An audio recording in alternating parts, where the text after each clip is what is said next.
Alors, je pense qu'on est prêt pour commencer. Je veux voir si la salle de commandement est prête aussi. On est prêt? Super. Alors, merci d'être venu. Aujourd'hui, en une petite heure, on voudrait vous confronter à un problème duquel peut-être vous avez déjà entendu parler, la désinformation, ça qu'en anglais on appelle fake news, mais on n'aime pas beaucoup ces concepts. Mais tous sont confrontés à ça et les enjeux sont grands et on cherche des solutions. Et aujourd'hui, on va essayer de faire le résumé de ces processus avec trois experts. Moi-même, je suis David Domingo, professeur de journalisme à l'ULB. Je suis ici pour dynamiser la séance et pour vous faire participer après les interventions de nos experts. Mais on a Yves Collard, qui est éducateur aux médias à Média Animation. On a Ricardo Gutiérrez qui interviendra en deuxième position, qui est secrétaire général de la Fédération européenne des journalistes. Et on a Jacques Englebert qui est professeur à l'ULB et avocat. Et Ricardo et Jacques, et ils sont aussi membres du Conseil de déontologie journalistique de Belgique qui s'occupe de la qualité des médias, de défendre les métiers du journalisme et qui s'intéresse clairement à ces problèmes de la désinformation. Je ne vais pas dire plus, je laisse Yves prendre les flambeaux et lancer une petite montre de ça qu'on parle. Voilà, bon, écoutez, l'autre jour, il y a une info assez épouvantable qui m'est tombée sur la tête, c'est que, vous savez quoi, il paraît qu'aujourd'hui, dans les pommes, il n'y a presque plus de vitamines. C'est épouvantable, moi qui aime bien les pommes du verger, etc. Plus de vitamines dans les pommes, les gars. Et comment je l'ai su? Par une séquence d'un journal télévisé qu'on va voir tout de suite. Bonjour à tous et bienvenue dans le 1245. Voici les titres de ce mercredi 21 janvier. Les fruits et légumes n'ont plus de goût, disent certains. Eh bien, ils ont aussi moins de nutriments. Une pomme en 2015 contient 100 fois moins de vitamines qu'une pomme de 1950. Les résultats édifiants d'une récente étude. La pomme d'aujourd'hui contient 100 fois moins de vitamines que la pomme de 1950. C'est le triste constat donné par des études croisées. En un demi-siècle, nos fruits et légumes ont perdu leur concentration en nutriments. Alors, en 50 ans, quels aliments se sont également appauvris? Eh bien, à part la pomme, l'orange a également perdu de ses vitamines. Une orange de 1950 équivaut à 21 oranges d'aujourd'hui. Même constat pour la viande, qui perd la moitié de ses apports en fer en un demi-siècle. Le brocoli a 4 fois moins de calcium. Voilà, donc c'est épouvantable pour moi qui aime bien les pommes, hein, donc il n'y a plus de vitamines dans les pommes. Quelle horreur, hein. Donc moi j'y crois à cette information, hein, j'y crois tout de suite, j'ai envie de manifester demain dans la rue pour remettre des pommes du verger dans les étals des supermarchés, d'autant plus que cette information, elle a été reprise par un homme politique qui s'appelle Jean-Luc Mélenchon dans le cadre d'un de ses discours. Que vous cotisiez toute votre vie, les petits choux, d'accord, 43 années, boum, boum, boum. Et puis quand vous avez fini, aujourd'hui, avec le système par répartition, vous savez combien vous aurez. Ça sera le X% de votre salaire. Avec le système par points, vous ne saurez jamais. Ça dépendra d'une génération à l'autre. Alors j'ai lu le papier avec attention, et il dit dedans, ça dépendra des générations, parce qu'il y en a qui vivent plus longtemps que les autres. Évidemment, comme vous me voyez moi, c'est encourageant. Ben oui, non mais attendez, je sais de quoi je parle. Je ne me suis pas usé le corps, je suis un intellectuel. Je ne me suis pas usé le corps dans des tâches physiquement éprouvantes. Alors, quand vous prenez la moyenne des gens qui sont nés mon année, ça va pas mal pour eux. C'est le baby-boom, on a tous bu le bon lait, qu'il n'y avait pas encore les pesticides dedans, etc., etc. Nos mères nous faisaient manger. Vous mangez une pomme à l'époque. Il faut vous rendre compte, vous mangez une pomme, il y avait autant de vitamines dedans qu'aujourd'hui, combien vous en faut? 100 pommes, allez manger 100 pommes, vous les faire manger à vos enfants. Moi, j'en mangeais une, claque, 100 pommes d'aujourd'hui. Grosse dévaluation de la pomme. Ouais, vous vous marrez, comme ça vous allez retenir le chiffre. Hein? Ça vous montre ce que ça a donné l'agriculture productiviste, industrielle, chimique, etc. Autant boire un coup de flotte, ça fait le même effet que ces pommes-là. Donc, dans ma génération, les gens vivent plus vieux. Mais pardon de vous dire que je vis plus vieux en meilleur état que mes potes qui ont eu des métiers physiquement éprouvants. Et je vais vous dire mieux que ça, compte tenu de mon âge. Mes potes en question, ils sont morts. Parce qu'entre un ouvrier et un cadre, c'est pas la même durée de vie moyenne. Donc c'est parfaitement dégueulasse de dire, dans la génération de Mélenchon, comme ils vivent plus vieux, ben on donne moins. Eh ben non, c'est pas juste. Il faut donner à chacun la part qui lui revient. Et moi, je suis d'accord pour que ceux qui ont le plus aient moins, pour que ceux qui ont le moins aient plus. Voilà.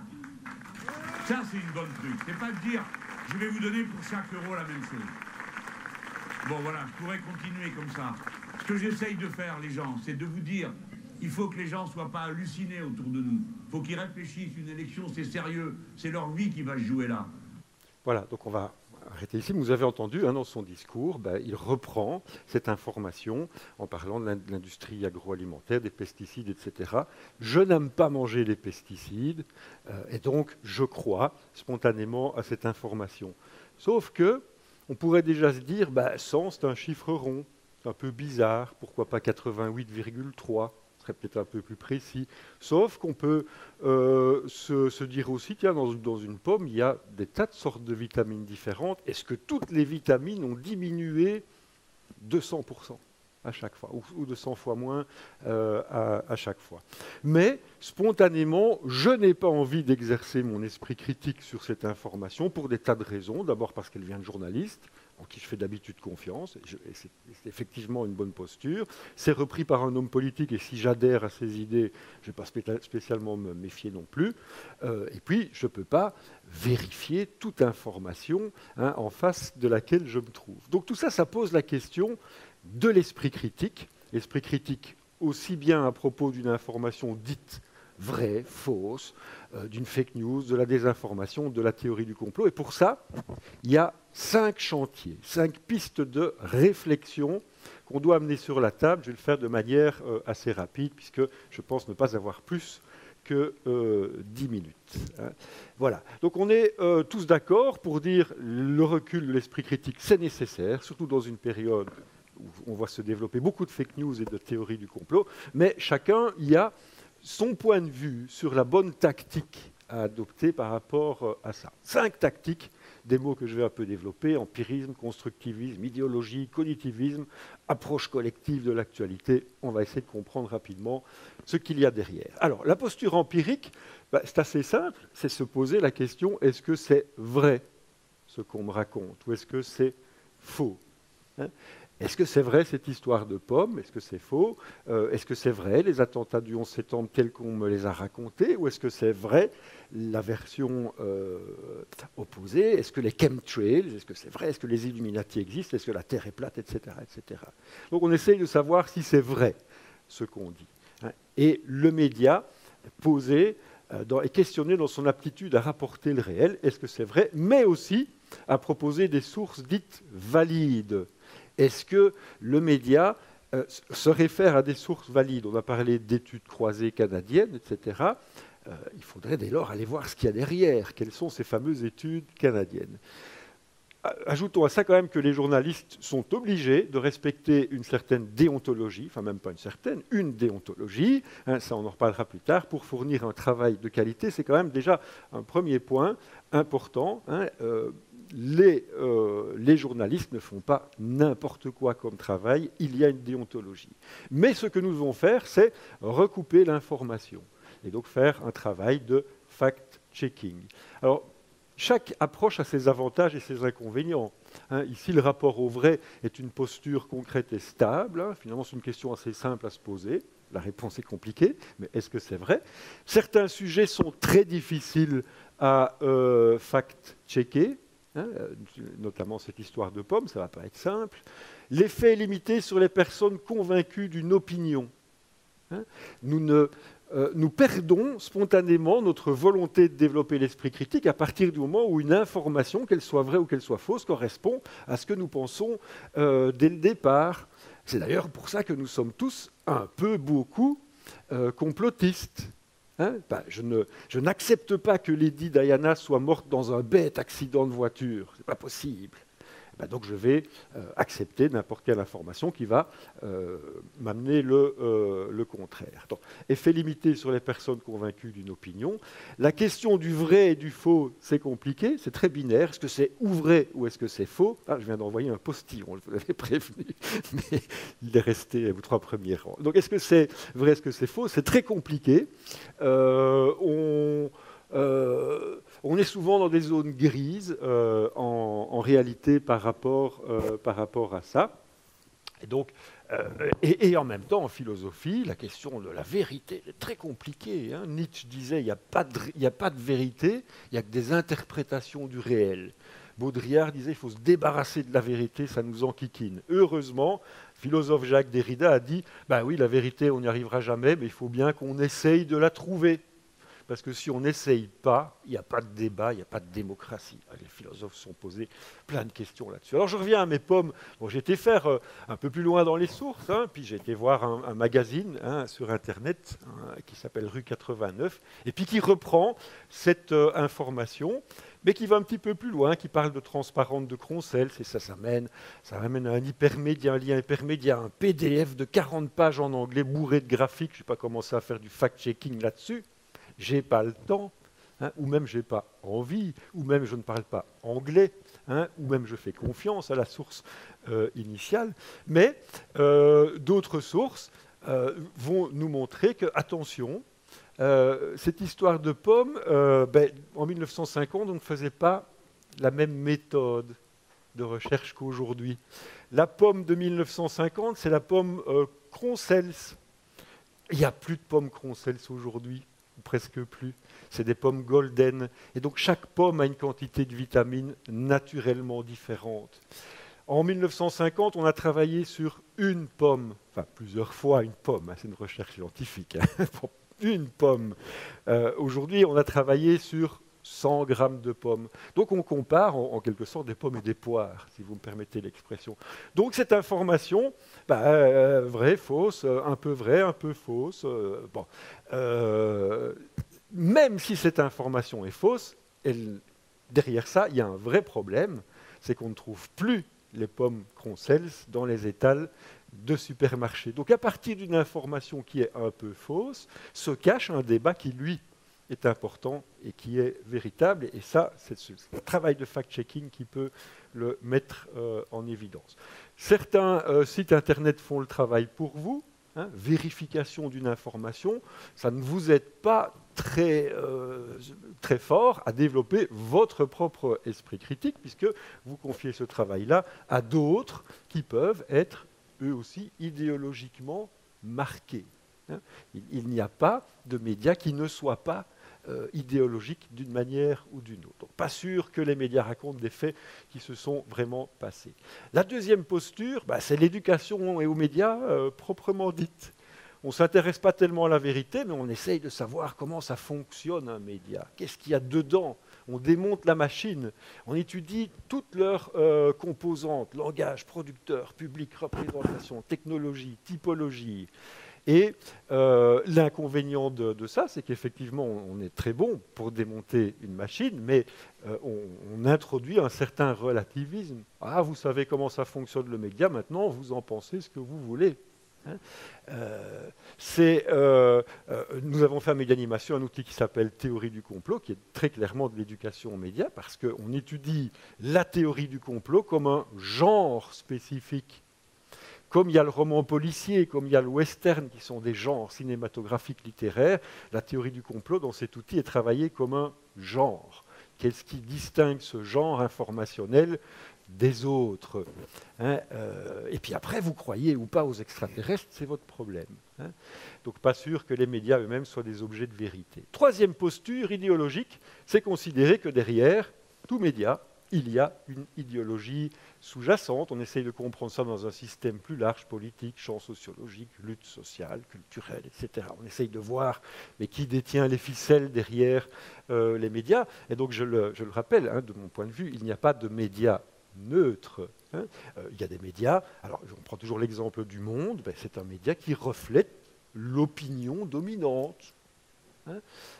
Certains chercheurs disent que les médias, en fait, c'est la propagande du vainqueur, hein, en quelque sorte, hein, sans vouloir être autrement provocateur. Voilà, donc on est évidemment l'inconvénient, c'est qu'on fait peu d'analyse de contenu, à l'inverse de l'éducation aux médias. On étudie l'actionnariat d'un groupe de presse, le rôle des médias dans une démocratie, donc on a une vision un peu plus large que le média lui-même et son contenu. Pas sûr que les médias ne participent pas à un système plus large. Quatrième perspective, là on s'intéresse à vous, les consommateurs de médias, et on se pose la question de savoir pourquoi vous acceptez une information, pourquoi vous acceptez une fake news, pourquoi vous adhérez à une théorie du complot. Nous adhérons tous à une théorie du complot, on ne s'en rend pas compte, mais on adhère tous à une théorie du complot parce qu'elle correspond à notre pensée, à nos savoirs, à nos croyances initiales. Et donc on va évaluer chacun, dans sa capacité à évaluer comme fiable un document qui ne va pas forcément dans le sens de ses croyances. Hein. Ça a développé un esprit critique par rapport à quelque chose auquel on adhère. Et donc on va s'intéresser à tous les phénomènes de réception qui sont liés à des biais cognitifs. Hein. Nous acceptons une information parce qu'elle se produit en proximité temporelle. Ça s'est passé hier, ça se passe aujourd'hui, donc forcément, hop, c'est pas une coïncidence, c'est une question de causalité. Si la cause et l'effet ont une certaine similarité, si les faits correspondent à nos croyances préexistantes, il y a plein d'autres biais cognitifs, mais je ne vais pas les développer ici. Stuart Hall, c'est intéressant, c'est un peu lui qui a mis ça en évidence. Il dit que par rapport à tout média, donc y compris la théorie du complot ou la fake news, on a 3 positions possibles. Soit position dominante, on accepte tout ce qui est dit, soit en dessous la position oppositionnelle, on rejette, on n'y croit pas. Bien sûr que la Terre est plate, je n'y crois pas. Hein. C'est encore un coup de Monsanto, hein, cette idée, par exemple, hein, si on est dans les croyances. Hein. Et la position négociée, on est un petit peu entre les deux. Hein. Donc même si on est dans la position oppositionnelle, on va penser qu'un travail journalistique va être le fruit d'une manipulation par au-dessus ou par en dessous, hein, d'un lobby quelconque. Ce qui est intéressant, c'est une approche individualisante. Il y a un travail de décentration qui est intéressant et difficile à la fois. L'enseignant peut demander à ses élèves d'être réceptifs à d'autres points de vue que le sien. Alors, la dernière posture, c'est la posture communautaire. C'est la question qui n'est pas beaucoup travaillée. C'est à partir de quand fait-on circuler une information, dans quel réseau, en y ajoutant quels commentaires, en paramétrant de quelle façon. Et donc vous avez ici une information qui est fake, hein, mais qui n'a pas été énoncée comme telle au début. Vous pensez manger des calamars, il s'agit d'anus de porc, repris par une parlementaire néerlandaise. Mais si vous allez à la fin de l'article, vous vous apercevez qu'en fait, ce n'est pas sûr du tout qu'il y a de l'anus de porc dans les calamars, mais que ce qui est sûr, c'est que c'est une rumeur qui circule. Le problème, c'est que ça arrive seulement à la fin de l'article. Et quand vous êtes abonné à un journal, pardon, quand vous n'êtes pas abonné à un journal, vous n'avez que les premières lignes de l'article. Alors vous allez faire circuler ça parce que c'est marrant, parce que c'est drôle, et du coup, ça va renforcer l'opinion de vos potes, hein, sur l'idée que dans notre assiette, on mange n'importe quoi, ce qui est par ailleurs potentiellement vrai. De nouveau, la question du vrai, du faux se pose. Ça a été repris aussi dans la Libre Belgique, hein, de l'anus de porc dans les calamars. Il n'y a même pas un point d'interrogation à la fin, donc même chose. Si vous voulez, alors dans la Libre Belgique, ils ont été un peu plus précis. Ils sont parvenus à situer l'origine de la rumeur, hein, aux États-Unis.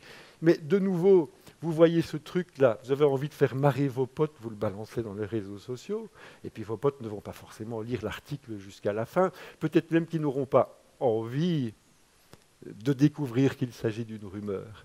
Donc, vous voyez, le développement de l'esprit critique par rapport à ça, c'est important.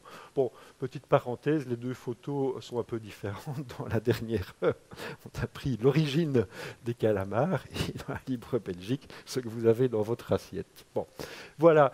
Donc, on s'intéresse aux logiques de partage d'actualité dans les réseaux sociaux.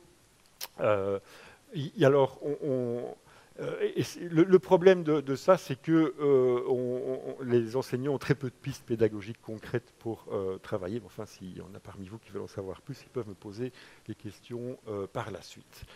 Donc, finalement, les 5 questions sont là. Les médias délivrent-ils un discours de vérité ?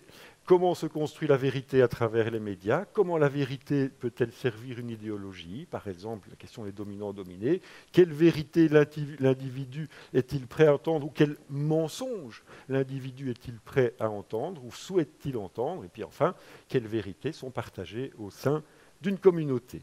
Voilà, j'en ai terminé et je passe la parole à Ricardo. Merci. Qui va me succéder. Donc, voilà. Merci. Merci Yves. Moi, j'aimerais vous inciter à aborder la question en termes de pouvoir. Détenir de l'information, c'est détenir du pouvoir, et les détenteurs de pouvoir sont tentés, évidemment, de manipuler cette information afin d'accroître leur emprise sur les citoyens, sur la population. Et donc, on a la nécessité, en tant que citoyen, de disposer de médias et de journalistes qui ont pour mission première, en fait, d'être les contre-pouvoirs.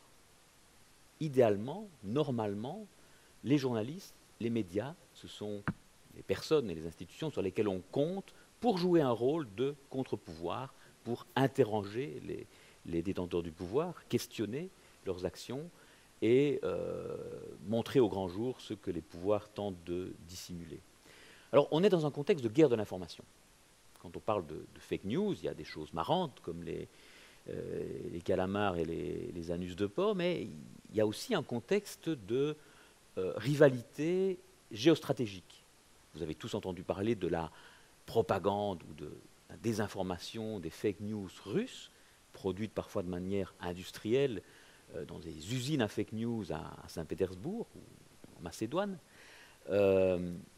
Et l'Europe elle-même a mis en place une structure de lutte contre cette désinformation par la création de sa propre contre-propagande. C'est la East Stratcom Task Force. Et vous voyez ici, Donald Tusk a annoncé qu'il accorde un budget additionnel d'1 million d'euros en plus pour cet office de contre-propagande européenne. La contre-propagande ou la propagande, ce n'est pas de l'information. L'information, elle est au service du citoyen, à travers les journalistes, à travers les médias. La propagande et la contre-propagande, elle est au service des gouvernements. Alors la Commission européenne, il y a quelques mois, a lancé une initiative pour définir une stratégie européenne, commune à tous les pays de l'Union européenne, de lutte contre la désinformation, contre les fake news. Ils ont commencé par organiser une grande consultation publique, à laquelle ont participé des citoyens, des organisations professionnelles et autres. Et un des résultats intéressants de cette consultation, c'est que, vous le voyez, 78% des participants à cette consultation considèrent que le vecteur principal de diffusion de la fausse information, des fake news, ce sont les réseaux sociaux. Pas tellement les médias traditionnels, mais les réseaux sociaux. Autre question, dans cette consultation, on demandait aux participants, mais est-ce que c'est un phénomène important? Est-ce que vous êtes régulièrement confronté aux fake news? Et vous le voyez ici, en rouge, 37%, presque 40% des répondants disent « oui, on est confronté de manière quotidienne ». Donc on peut dire que c'est un phénomène qui a une certaine ampleur. Quand on demandait aussi quels étaient les vecteurs principaux pour ces répondants, je vous l'ai dit tout à l'heure, les réseaux sociaux sont le vecteur principal pour 78%. Puis viennent les blogs et les forums Internet, 73%. Les plateformes de partage vidéo, genre YouTube ou Vimeo, 51%. Et enfin, la famille et les amis, 44%. Les médias traditionnels sont aussi désignés, mais viennent après. Autre résultat intéressant, quand on demandait aux participants, mais d'après vous, quels sont les meilleurs moyens de lutter contre les fake news? Eh bien, 54% d'entre eux citent en premier le fact-checking, la vérification des faits, que tu as évoqué, Yves, donc le journalisme. En gros, pour lutter contre la fausse information, eh bien, il faut faire de la bonne information. Le problème, c'est que la deuxième solution que les gens évoquent spontanément, c'est la censure. Fermer les comptes Facebook qui diffusent des fausses informations, supprimer les comptes Twitter anonymes derrière lesquels il n'y a pas de personnes humaines, mais parfois des robots qui sont actifs pour diffuser aussi ou propager des fausses informations. Donc un réflexe un peu de censure. Il est justifié par l'inquiétude qu'ont les gens. Ici, dans cette autre enquête, c'est un eurobaromètre, là c'est un sondage organisé à l'échelle européenne, 50 000 personnes interrogées dans les 28 pays de l'Union européenne. Vous voyez les résultats pour la Belgique, c'est l'avant-dernière colonne. Et en rouge apparaissent les gens qui estiment que, oui, ces fausses informations, ces fake news, constituent un danger, oui, pour la démocratie. Vous voyez qu'en Belgique, 75% donc, des répondants estiment que ces fake news sont un danger pour la démocratie. Alors, est-ce que c'est un phénomène nouveau? Yves l'a brièvement évoqué. Non. Ici, je vous montre un article d'un auteur connu, le père de Simenon, le père de Maigret, Georges Simenon, qui était journaliste dans ses jeunes années à la Gazette de Liège, et qui a publié une série d'articles à cette époque sur ce qu'il appelait le péril juif. Et c'est vraiment une série d'articles qui véhicule tous les poncifs antisémites de l'époque, hein, des années 20, du début des années 20, avec cette idée de pieuvre juive qui domine la finance mondiale et qui contrôle le monde, l'évocation du protocole des sages de Sion, qui est un faux document en fait, qui avait été créé pour accabler donc, la population juive. Et ce qui est intéressant, vous voyez ici que l'article est publié sous rubrique science, comme si c'était quelque chose de très scientifique, alors que Simenon est en train de relayer des rumeurs en fait. Et donc voilà. Nous sommes en 1921, dans un journal de la bourgeoisie catholique belge, fake news, désinformation. Ce n'est pas nouveau. C'est vieux comme le monde, c'est une question de pouvoir. De tout temps, les puissants ont cherché à contrôler l'information, et de tout temps, il y a eu de la manipulation d'informations. Un autre auteur qui s'est intéressé à ça, c'est Stefan Zweig, écrivain autrichien, journaliste également, qui lui a identifié, il a travaillé sur la façon dont le régime nazi s'était imposé démocratiquement en Allemagne. Et il identifie la propagande nazie comme un élément essentiel de l'accession au pouvoir des nazis, et notamment par la faculté de cette propagande à, comme il l'explique lui-même, éroder la conscience des gens. Donc on efface la conscience des gens à force de les matraquer par la propagande. Autre auteur important, philosophe allemande, Hannah Arendt, qui a travaillé également sur la montée du nazisme, elle a identifié un des mécanismes de cette propagande. Elle explique très bien que, en fait, quand tout le monde ment, le problème n'est pas que l'on croit ces mensonges. Le problème, c'est que le citoyen lambda finit par ne croire plus rien ni personne. Et donc, il y a un contexte de défiance généralisée. On ne croit plus rien. Et elle explique très bien que c'est ce contexte qui est un terreau pour les totalitarismes.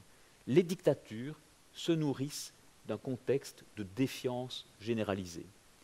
Et ça doit nous inquiéter, parce que quand on voit le taux de confiance actuel des citoyens dans les médias, on voit que c'est en chute libre. Ça, ce sont les chiffres pour la France, et vous voyez que l'ensemble des supports médias, que ce soit la radio, qui est le média traditionnellement le plus crédible, les journaux, la télévision, et Internet, qui est le média le moins crédible, tous sont en chute libre. Les gens ne croient plus les médias. Alors les gouvernements se disent qu'il faut réagir. Une des réactions les plus rapides, les plus naturelles, c'est de se dire on va réguler. Puisqu'il y a des gens qui dépassent les bornes, on va mettre des bornes, on va réguler.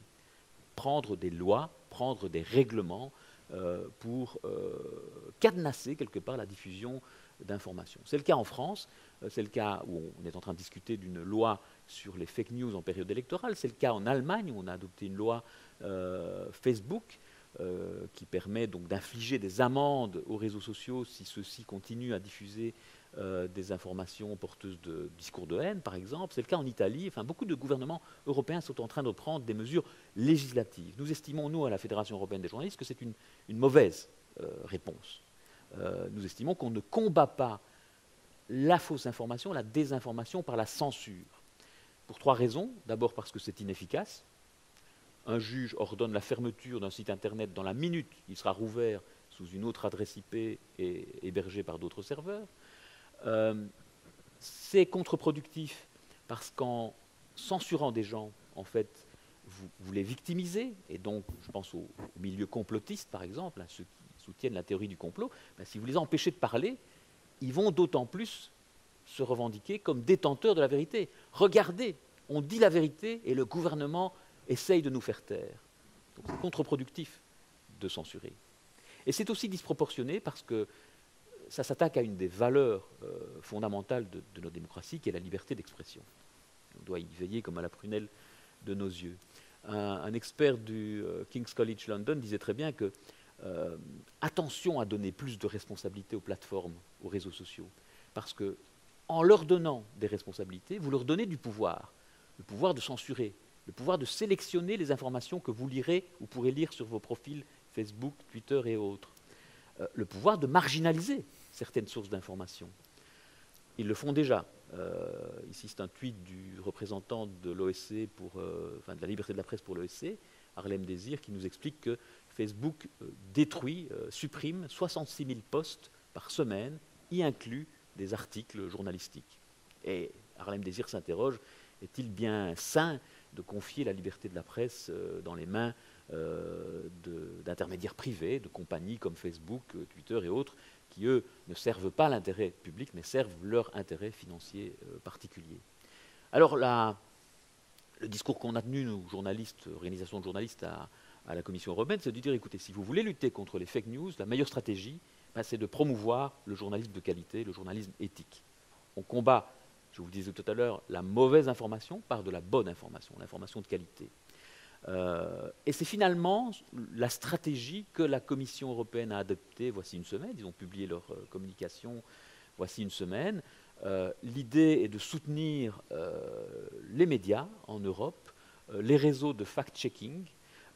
L'idée est aussi de contraindre les plateformes à plus de transparence, c'est-à-dire qu'on va demander aux réseaux sociaux de mieux indiquer quelle information est sponsorisée. Vous voyez apparaître une info sur votre fil Facebook, vous ne savez pas toujours que quelqu'un a payé derrière pour qu'elle soit là. On va demander aux réseaux sociaux, aux plateformes, de ne plus accepter le financement d'États étrangers qui veulent interférer, influencer des élections et autres. Et donc, la Commission européenne table sur une politique qu'on appelle de soft power, donc de puissance douce. L'idée n'est pas de promouvoir de nouvelles lois liberticides et autres, mais plutôt d'essayer de convaincre les plateformes, les réseaux sociaux, d'avoir une attitude plus éthique, plus responsable. Alors il y a la carotte et le bâton, c'est-à-dire que l'idée c'est que s'ils ne le font pas de manière volontaire, peut-être dans quelques mois, la Commission européenne passera à des mesures plus restrictives. En conclusion, je voudrais dire qu'on a fait de ce problème des fake news, il y a une certaine panique autour des fake news qui moi, m'indispose un peu parce que je trouve que ce n'est pas l'élément central. L'enjeu véritable, c'est celui de sauvegarder un écosystème médiatique européen viable, avec des journalistes qui font leur métier et des médias qui font leur métier. C'est devenu de plus en plus difficile pour des raisons économiques, pour des raisons aussi pratiques, donc de précarisation des journalistes. Beaucoup de journalistes sont indépendants, faux indépendants, ils ont du mal à assurer leur survie. Et donc tout ça, ça fait en sorte que la qualité de l'information, eh bien, elle diminue. Pour moi, il serait beaucoup plus important de se battre pour du journalisme de qualité que de lutter contre les fake news. Voilà. Merci Eric. C'est le tour de Jacques pour finir cet exposé des enjeux avant d'ouvrir les débats. Merci. Ce que je souhaiterais ajouter par rapport aux deux premières interventions, c'est attirer votre attention sur le fait que le débat sur les fake news en lui-même est un débat idéologique. Récemment, Emmanuel Macron en France a annoncé qu'il allait prendre des législations, une loi, pour interdire les fake news. Et son ministre de la Culture a déclaré il y a quelques jours il faut interdire les fake news parce qu'elles alimentent la défiance à l'égard de la démocratie. Donc c'est une atteinte à la démocratie et donc il faut contrôler, interdire les fake news. Mais avant d'interdire, le juriste et le citoyen doivent se dire, on va interdire quoi? Et donc il faut définir. Et vous avez entendu dans les 2 premières interventions, on parle fake news, on parle propagande, on parle désinformation. En réalité, on parle de la même chose, mais le terme varie selon le point de vue sur lequel on se place. Exemple. Tout récemment, en France, un étudiant de l'université Tolbiac a été très grièvement blessé au moment de l'évacuation par la police. Et puis, c'est repris par certains médias, on se rend compte que c'est faux. Il n'y a pas eu d'étudiant blessé. Et certains autres médias, ceux qui n'ont pas relayé l'information, mais qui politiquement sont plutôt proches du gouvernement français, disent il faut des excuses, c'est insupportable les fake news, c'est la honte du journalisme, il faut des excuses. Et vous avez Gérard Miller, qui est le directeur d'une TV en ligne en France, un nouveau média, Le Média, qui présente ses excuses parce qu'ils avaient relayé la mauvaise information. Qu'est-ce qu'on ne supporte pas aujourd'hui dans les démocraties occidentales à l'égard de la fake news? C'est que la fake news serait un moyen au service du populisme pour convaincre le peuple de certaines informations, de certaines idéologies, pour soit influencer les élections, c'est ce qu'on a eu aux États-Unis, c'est ce qu'on a eu avec le Brexit, où on dit ben, les gens ont voté Trump parce qu'ils étaient mal informés qu'il y avait des fake news, ou on a voté pour le Brexit parce qu'on était mal informés, et donc, ou simplement pour influencer politiquement les personnes. Et dans l'affaire de Tolbiac, c'est quoi? Ben, c'est une fake news pour soi-disant dénoncer des violences du gouvernement qui n'existent pas. Donc il y a une idéologie dans la fake news. On a eu la même chose avec la fake news. Barack Obama est né au Kenya. Ça, c'est un truc qui traîne depuis 2008, ça a été repris en 2011, ça a repris en 2017. Ça a été démenti, le gouvernement kényan a dit que c'est faux, Barack Obama a lui-même produit son certificat de naissance, Donald Trump, qui avait contesté en 2016, a dit oui, je reconnais que c'est faux, etc. Allez, aujourd'hui sur Internet, j'ai été hier soir, il y a 10, en quelques minutes, j'ai trouvé 10 sites Internet qui continuent à penser aujourd'hui que Barack Obama est bien né au Kenya. Quel est l'intérêt de cette fake news-là? Ça positionne Trump en représentant des blancs suprémacistes avec l'idée comment ça se fait qu'on a eu un noir qui est arrivé président aux États-Unis alors qu'il n'était pas né aux États-Unis et que pour une condition essentielle et première pour être président des États-Unis, c'est d'être né aux États-Unis. Et donc on suscite une méfiance et on dit ah oui c'est scandaleux et c'est comme ça qu'il est arrivé. Donc ça c'est de nouveau le populisme de la fake news qui est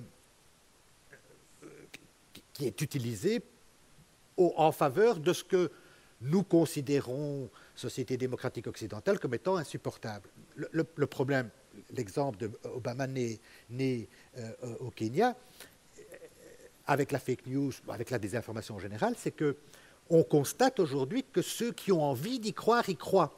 Et que vous pouvez, et c'est pour ça que je pense malheureusement que le fact-checking, c'est-à-dire la vérification des faits et l'investissement dans le journalisme de qualité, je crains que ce soit déjà trop tard, parce que vous pouvez dire aux gens c'est faux, mais je sais que c'est faux, mais moi j'aime bien croire ce qui est faux. Or, Hannah Arendt a également dit ça, lorsque le peuple accepte de croire le faux, il n'y a plus de démocratie. C'est plus possible. La démocratie se fonde sur le réel. Lorsqu'on accepte de vivre dans les réels, ben c'est terminé. Or, c'est vers ça qu'on va. Mais, autre exemple, pendant 50 ans, l'industrie du tabac nous a dit « fumer, ce n'est pas mauvais pour la santé ». C'est faux. On sait que c'est faux.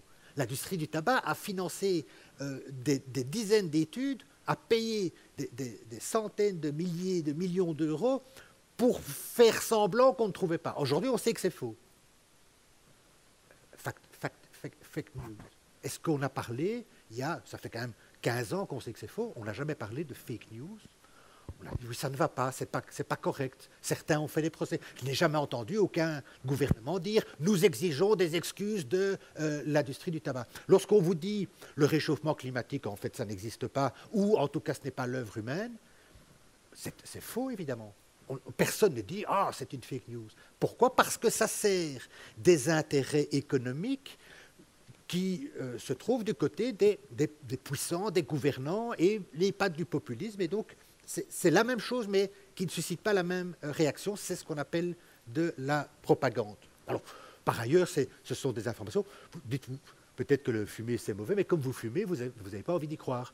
Ou peut-être qu'il y a le réchauffement climatique, mais vous n'avez pas envie de changer vos habitudes et donc vous n'avez pas envie d'y croire. Dernier exemple, pour vous montrer à quel point la fake news peut avoir une incidence politique. Le ruissellement. Qu'est-ce que c'est que la théorie du ruissellement?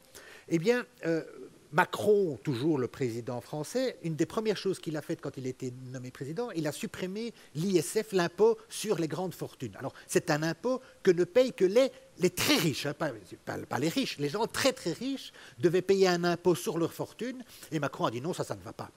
Alors, évidemment, politiquement, comme la grande majorité des gens ne sont pas très riches, ils disent, oh, enfin, ça paraît. Il dit, non, mais attention, je ne le fais pas pour les riches, je le fais parce que c'est la théorie du ruissellement, qui est une théorie qui a été inventée par un ministre de Ronald Reagan dans les années 80. Et c'est quoi la théorie du ruissellement? C'est que quand vous allez demander aux riches de payer moins d'impôts, eh bien, les riches, qu'est-ce qu'ils vont faire? Ils vont dépenser leur argent.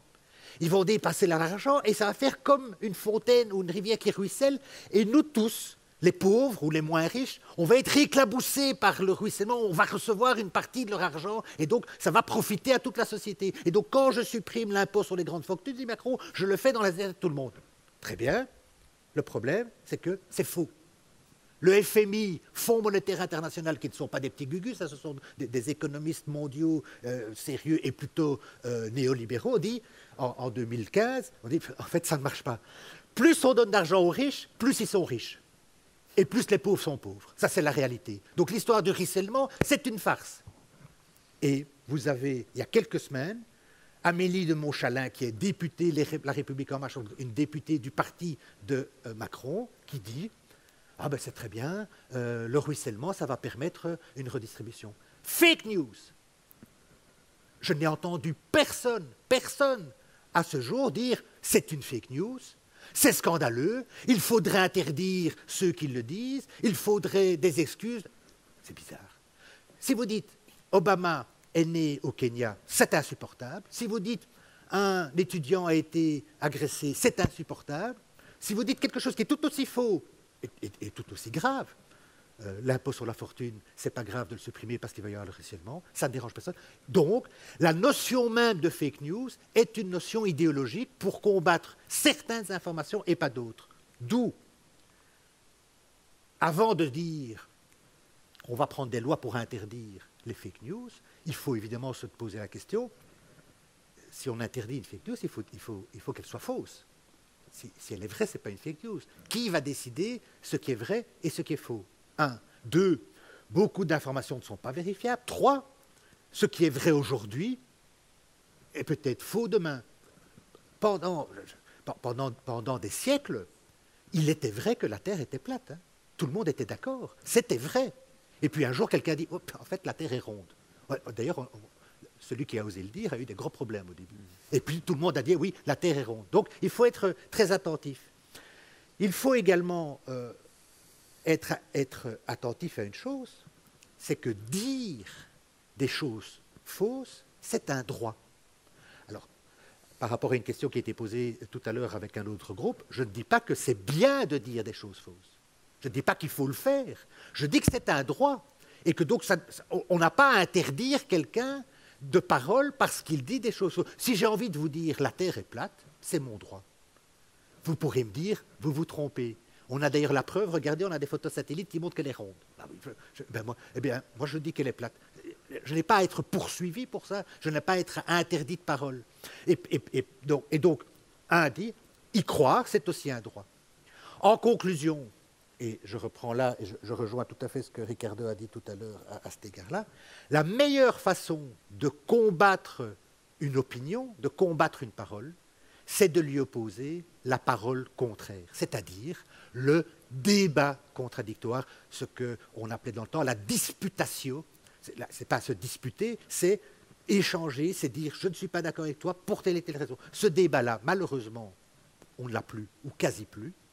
Et si on ne le reprend pas, chacun va vivre dans son monde imaginaire et en réalité au plus grand profit de gouvernants non démocratiques qui vont s'en saisir pour introduire petit à petit des régimes dictatoriaux. Il faut y être attentif. Je vous remercie. Merci. Alors, peut-être après ces interventions, vous êtes un peu préoccupé. Si oui, c'était notre intention. Et parce que, voilà, vous avez vu, c'est un enjeu sérieux et c'est pas facile de l'attaquer, de se défendre de cette désinformation. Mais maintenant, c'est votre tour. Est-ce que vous auriez des questions, des clarifications par rapport à les idées exposées ici? C'est le moment de débat. Vous voudriez peut-être aussi partager avec nous des expériences. Je ne sais pas si... Est-ce que vous avez vu passer des fake news d'avant vu dans les réseaux sociaux, etc. Est-ce que quelqu'un veut partager cette expérience? J'ai vu une main qui se lève là-bas. Je vais apporter le micro.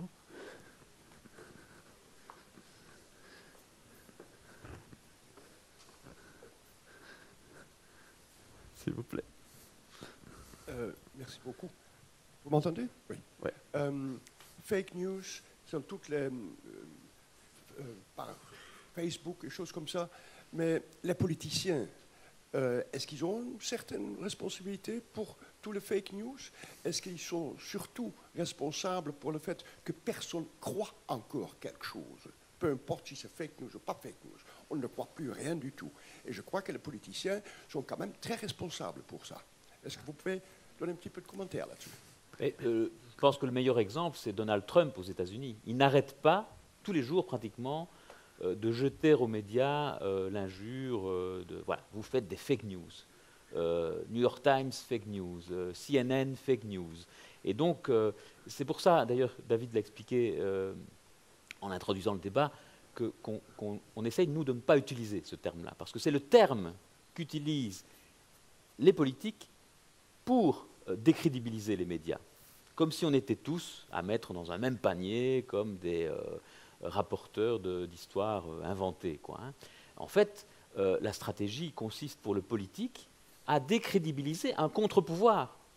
Oui. En disant fake news, fake news, fake news aux médias, son espoir, c'est que les gens ne vont plus croire les médias, ne vont plus croire un des rares contre-pouvoirs organisés dans cette société. Et donc, ça donne encore plus de pouvoir à l'homme politique qui est en place et qui utilise cette stratégie. Donc, c'est pour ça que j'ai introduit ma contribution sous cet angle-là, du rapport de force, du rapport de pouvoir, en fait. Quand un homme politique dénonce de soi-disant, de prétendus fake news, souvent, c'est juste pour décrédibiliser les médias, pour être plus libre d'agir sans contre-pouvoir, sans critique. C'est exact, ceci dit. L'homme politique a lui-même contribué à cela en mentant. Oui. Pendant des années, on nous a menti sur l'état du monde, sur le fait qu'on était dans des sociétés démocratiques alors qu'on violait ces règles dans d'autres régions, sur le fait qu'on n'avait pas de programme nucléaire. Donc il y a évidemment une alimentation du doute par un comportement apparemment d'hommes politiques tout à fait raisonnables qui ne le sont pas. Trump, c'est la caricature parce que lui, il revendique le faux, et d'ailleurs avec un certain succès, puisqu'avec un peuple qui accepte le faux et qui préfère le faux monde de Trump que le vrai monde des politiques normaux. C'est là qu'il y a véritablement un danger. Mais je crois que les hommes politiques ont une grande part de responsabilité, et pour rebondir sur ce que dit Ricardo, il ne faut pas aller, il faut résister à cette critique, et il faut absolument refuser cette attitude populisme qui est de dire tous des pourris. Tous les hommes politiques ne sont pas des pourris, tous les médias ne sont pas du bullshit. Et donc il y a des mauvais, je le disais tout à l'heure, il y a des mauvais journalistes, il y a des mauvais avocats, il y a des mauvais étudiants, il y a des mauvais médecins, il y a des mauvais partout, il y a des bons aussi. Et donc il ne faut jamais dire c'est toute la merde, excusez-moi l'expression, et donc je ne crois plus en rien.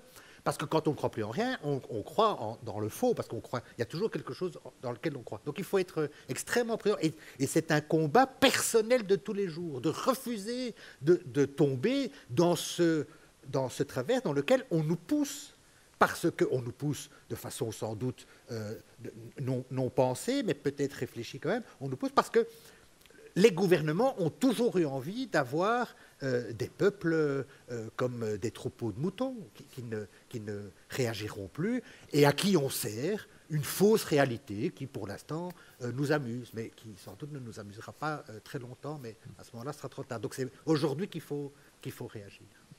Est-ce qu'il y a d'autres questions ou commentaires?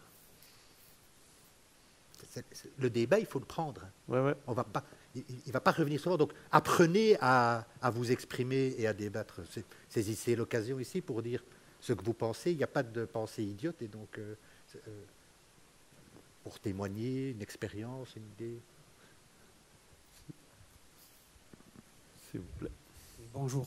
Est-ce que vous croyez qu'un phénomène comme Wikileaks améliore le paysage des médias? Mais je pense que Wikileaks tient plus du registre de l'encyclopédie que des médias. Le but de Wikileaks n'est pas de couvrir l'actualité, c'est de couvrir le savoir. Et je pense que malgré les doutes que j'avais initialement, je trouve qu'ils font du bon travail, que ce système d'apport collaboratif avec des corrections, des volontés de... On parle de Wikipédia ou de Wikileaks parce qu'il faut... Ah, de Wikileaks, pardon, Oui. j'étais en train de penser à Wikipédia. Oui. Oui. Alors, Wikileaks, c'est autre chose. attends, si j'explique en quoi consiste, Wikileaks, c'est un site qui est ouvert à des lanceurs d'alerte qui vont envoyer des documents de façon anonyme pour dénoncer des mauvaises pratiques de gouvernement ou des entreprises. Voilà, ce système. Oui. J'étais sur le mauvais, Oui, enfin, moi, le mauvais wiki. Mais donc, Ah, pardon. Assange, oui, oui. Mm. Oui. Oui. Ouais. Il y a Mais ce moi, personnage qui s'appelle ce qui me Julian pose problème aujourd'hui avec Assange. Wikileaks, c'est qu'au départ, Wikileaks travaillait en collaboration avec des médias. Et donc, les médias, les journalistes, prenaient en compte leur responsabilité à ne pas raconter n'importe quoi. Hein, un journaliste, quand il reçoit une information d'un lanceur d'alerte, il la vérifie, il la contrôle, il vérifie la crédibilité de l'information, il la contrôle à d'autres sources. Et puis, s'il estime que c'est vrai, alors, s'il y a un intérêt public à connaître cette information, il la diffuse. Mais dans un cadre responsable. Dernièrement, Wikileaks, Julian Assange a décidé de se passer de cette collaboration avec les journalistes et fait de la révélation directe. Il balance des tas d'informations et dernièrement, il a mis en danger, vous savez que la fédération, enfin vous ne savez peut-être pas, mais la Fédération européenne des journalistes travaille beaucoup à la protection des journalistes en Turquie parce que la situation là-bas est très difficile. Wikileaks a balancé toute une série d'informations, notamment des mails, des courriers électroniques du fils d'Erdogan, mais qui mettaient en fait en danger la vie d'opposants. Parce qu'il y avait leur nom, on savait que... Et donc voilà, balancer des informations sans aucune responsabilité, comme le fait aujourd'hui Wikileaks, c'est quelque chose que je trouve totalement irresponsable et pas du tout démocratique en fait. Donc quand Wikileaks jouait avec les médias, je trouvais qu'ils avaient un rôle de lanceur d'alerte. Quand ils décident de se passer des médias et de balancer toute une série d'informations sans contrôle, sans responsabilité, là je ne suis plus d'accord. Oui, enfin, je te rejoins assez. Hein, donc cette idée de lanceur d'alerte, oui, effectivement, c'est utile à partir du moment où ils servent à l'édification de l'opinion publique sans mettre en danger qui que ce soit. Hein. Donc même s'ils ne collaborent pas directement avec les journalistes, s'ils ont cette fonction-là, pourquoi pas. Le problème posé aussi, c'est l'instrumentalisation de leurs découvertes. Hein, à partir du moment où ils font toute une série de découvertes, qu'est-ce que les pouvoirs dominants vont en faire? Qu'est-ce que des dictatures, qu'est-ce que des populismes vont pouvoir faire de ces découvertes? Donc, il en va de même d'ailleurs pour la théorie du complot. Hein, donc, comment va-t-on instrumentaliser les découvertes qui sont potentiellement utiles? Hein, par rapport à la question des théories du complot, il y a toute une série de complots qui ont pu être démontés par des lanceurs d'alerte qui étaient des journalistes à l'époque. Je pense au Watergate, par exemple. Hein, ce sont les Wikileaks de l'époque, mais en réalité, ce sont des journalistes à ce moment-là. Et ce n'est pas sans problème. Hein, cette découverte du complot du Watergate, ça a donné l'occasion à un auteur d'inventer pour la première fois le mot post-vérité, en disant « Ah ben voilà, c'est emmerdant, on a trouvé la vérité sur les mensonges du président des États-Unis ». on est bien merdé avec ça maintenant, on va devoir se taper des décennies de méfiance par rapport au président des États-Unis. Et donc, disait-il, hein, donc cet auteur, quelquefois, la vérité est problématique dans ses effets. Hein, donc c'est tout à fait pessimiste ce que je suis en train de dire. Mais donc par rapport à Wikileaks, effectivement, qu'est-ce qu'on révèle, hein? Si c'est des adresses personnelles d'opposants politiques, ça pourrait être très dangereux et récupéré par un pouvoir qui n'a pas forcément dans ses désirs une démocratisation avancée de la situation politique. Je partage l'essentiel de ce qui vient d'être dit sous une réserve, mais qui n'est pas propre à Wikileaks, mais qui est propre à l'accès à Internet et à l'information. Un des grands progrès d'Internet, c'est qu'il a offert à tous les citoyens la possibilité de réellement s'exprimer et d'exprimer leur opinion à un public indéterminé. Vous savez que la Constitution belge de 1831, c'est pas récent, contenait un article qui disait chacun est libre d'exprimer son opinion en toute matière. C'était une constitution extrêmement avant-gardiste, très libérale, remarquable. C'est très bien, mais qui pouvait exprimer son opinion à l'époque? Uniquement ceux qui avaient accès aux médias. Sinon, vous pouvez exprimer votre opinion dans la rue, mais il y a 3 personnes qui vous entendent. Et donc, 160 ans après la Constitution, le rêve de nos constituants devient réalité. Chacun peut exprimer son opinion en toute matière via Internet. On sait bien que ça a dérangé une partie des journalistes qui voyaient leur monopole dans l'information s'effriter. Je crois que c'est une erreur de la part des journalistes. Il faut accepter qu'il y a cette ouverture. Je pense que donc, chacun doit pouvoir s'exprimer. Il faut simplement expliquer, et ça n'a sans doute pas été assez bien fait, que celui qui exprime librement son opinion n'est pas un professionnel de l'information et peut raconter n'importe quoi, et en tout cas n'est soumis à aucune règle quelconque. Et donc, très très prudent quant à croire ce qu'il raconte, alors que le journaliste qui en fait profession est soumis à des règles, regardons à expliquer, et légales et déontologiques. Une fois qu'on sait ça, on peut dire chacun va s'exprimer sous les réserves, et c'est pour ça que je dis que je suis en partie d'accord. Évidemment, quand on met en danger la vie des gens, c'est tout à fait insupportable, mais il ne faudrait pas en dire, et donc il n'est pas possible. Il faudrait toujours que ce soit une communication avec les journalistes. Non, le citoyen doit pouvoir s'exprimer, mais on doit bien comprendre que qui s'exprime, un citoyen qui n'engage que lui et qui n'est soumis à aucune règle, ou un journaliste qui, lui, est soumis à une série de règles, et règles qui, en principe, permettent de rendre l'information plus crédible, plus professionnelle, plus vérifiée. Je pourrais avoir le temps pour une dernière question, si vous l'avez. Merci. Bonjour. Là, tantôt, on a posé une question à un des intervenants. On lui a demandé est-ce que les médias sont au service du gouvernement. Et elle nous a dit qu'il n'avait pas d'intérêt à l'être et que, en fait, si une fake news était diffusée, c'était soit une erreur de leur part parce qu'ils n'avaient pas fait leur travail d'investigation, ou alors parfois c'est dans un but de faire de l'audience et faire des chiffres. Et souvent nos élèves en classe pensent que les médias manipulent, comme vous l'aviez dit, nous manipulent. Et en fait, moi je voudrais poser la question que me posent assez souvent, est-ce que les médias sont finalement de mèche ou est-ce qu'ils sont aussi parfois des victimes tout simplement? Je ne sais pas si ma question est assez claire ou pas. Une toute petite réponse là-dessus, pour reprendre ce que je vous ai dit tout à l'heure. Quand les médias reprennent la théorie du ruissellement de Macron, ils sont de mèche avec le pouvoir. Il se fait que tous les médias ne reprennent pas ça parce que l'avantage des sociétés démocratiques, c'est que nous avons des médias pluralistes. Et donc qui ont des idéologies. Ce n'est pas un défaut que d'avoir une idéologie quand on a un média, pour autant qu'on le sache. Et donc certains vont dire Macron a tout à fait raison, le ruissellement, etc. Les médias proches du néolibéralisme, pour le dire simplement, et d'autres vont dire c'est n'importe quoi, c'est tout à fait faux. Après, il y a des médias qui vont rouler pour des pouvoirs, pas que des gouvernements d'ailleurs, et d'autres qui vont revendiquer leur indépendance. Ce n'est pas absurde de quand même voir qui contrôle les médias. c'est difficile de penser, et tant pour vous que pour moi, qu'un média qui a à sa tête un homme d'affaires qui a des intérêts très particuliers à défendre est libre de dire ce qu'il veut. On voit bien que Canal+ n'est pas tout à fait aussi libre qu'avant depuis que Bolloré, un grand homme d'affaires français, a pris la tête.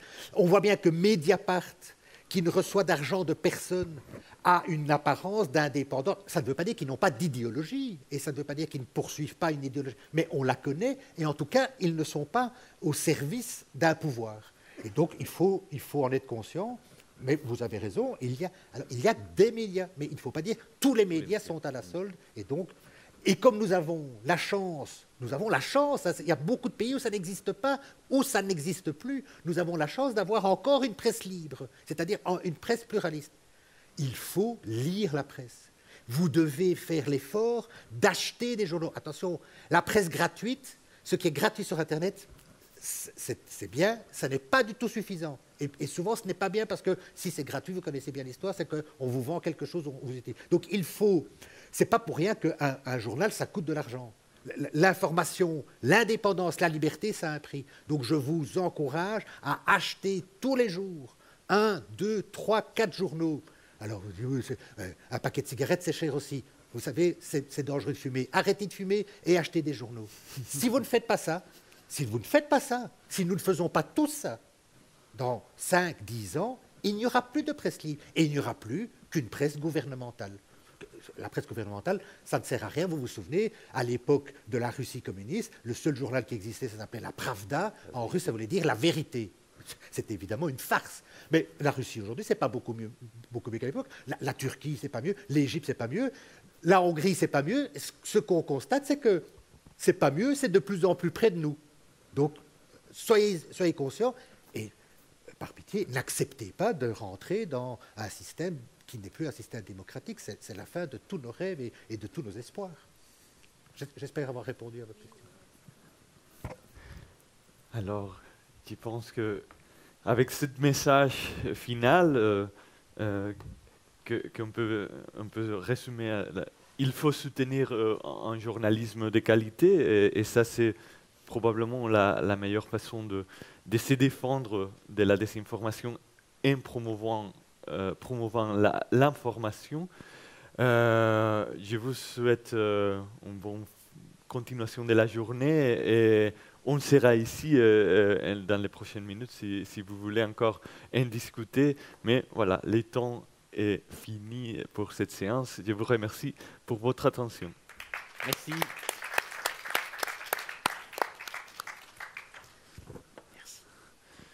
Merci à vous.